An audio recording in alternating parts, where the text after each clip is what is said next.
ये दुनिया का सबसे खतरनाक स्विमिंग पूल है। पानी की रफ्तार 30 किलोमीटर प्रति घंटा से भी ज्यादा हो गई। पानी के अंदर वो किसी प्राचीन व्हेल जैसी लग रहा था। अगले ही पल वो पानी से बाहर निकलता है। एक ऐसा मर्द जिसकी बॉडी गोल्डन रेशो में बनी है। जमीन का सबसे ताकतवर जीव यूजी। इस बार कर्नल खुद आया है यूजी से मिलने। उसने बताया कि बकी ने हाल ही में 100 किलो वजनी टिड्डे को हरा दिया है। अब बकी शायद यूजी के लायक प्रतिद्वंदी बन चुका है।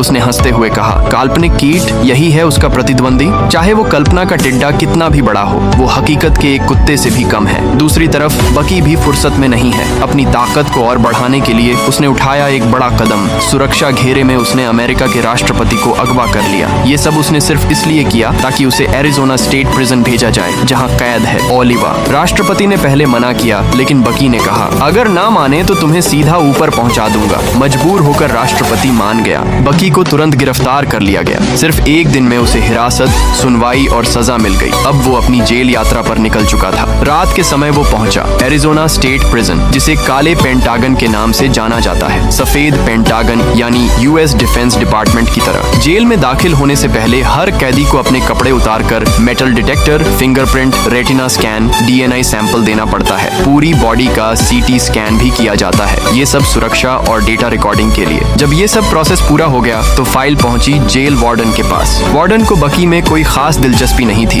लेकिन एक इंसान बहुत उत्साहित था, ओलिवा। बकी को फिर एक खतरनाक कैदी ब्लॉक की ओर ले जाया गया, जहां हर 10 मीटर पर सुरक्षा के लिए मोटी एक्रेलिक दीवारें थीं। यहाँ हर कैदी किसी दैत्य से कम नहीं। जैसे ही बकी ओलिवा की सेल में पहुंचा, वो हैरान रह गया। कमरा किसी राजा के महल से कम नहीं था। चमचमाती चीजें, लग्जरी बेड, जैसे राष्ट्रपति का स्वीट हो। ओलिवा ने बकी को गर्मजोशी से बुलाया और उसे जैस्मिन टी से स्वागत किया। उसे पहले से ही मालूम था कि बकी उसे चुनौती देने आया है, लेकिन बकी के इरादे को वो मजाक समझता है। ओलिवा ने कहा, इस जेल में 4071 कैदी हैं। 4077 मेरी जान के दुश्मन हैं। फिर भी इस जेल का राजा मैं ही हूँ। बकी ने बिना रुके सीधा ओलिवा के चेहरे पर मुक्का मारा, लेकिन ओलिवा को एक खरोंच तक नहीं आई। उसने मुस्कुराते हुए कहा, जाओ पहले जेल के दूसरे सबसे ताकतवर आदमी से भिड़ो। बकी पहुंचा सेकंड बॉस की सेल में।